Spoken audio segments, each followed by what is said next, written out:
মোৰ মনত আছে এই ঠাইখন বহুত ধুনীয়া আছিল এতিয়া বিশ্বাসে নহয় সাগৰখনৰ লগত কি হৈ গ'ল পানীবোৰ লেতেৰা হৈ গৈছে সাগৰখন যে মৰি গৈছে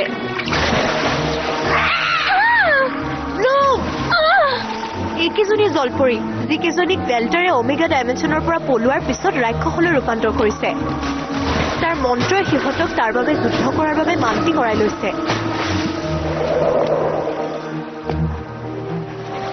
বান্ধৱী চোৱা তাৰ চিহ্ন সকলোৰে তাত আছে আৰু এয়াই প্ৰমাণ শক্তিশালী হ'ব পাৰে কিন্তু অপ্ৰতিৰোধ নহয় তাৰ শক্তিখিনি গম পাব লাগিব আৰু তাৰ দুৰ্বলতাখিনিও বিচাৰি উলিয়াব লাগিব কিন্তু কেনেকৈ চাও জলপৰী কেইজনী মন্ত্ৰ ভাঙিব পাৰো নেকি তেতিয়া গম পাম তাৰ শক্তিখিনি কিমান শক্তিশালী আৰু যদি আমি সফল হওঁ তাৰ জলপৰীৰ সৈন্যখিনি শেষ কৰি দিব পাৰিম আনকি সিহঁতৰ অবিহনেও তাক ওমেগা ডাইমেনশ্যনলৈ পঠোৱাটো ইমান সহজ নহয় আহা ছোৱালীহঁত কৰো তেন্তে এয়া এণ্ড্ৰেছক বচোৱাৰ সময়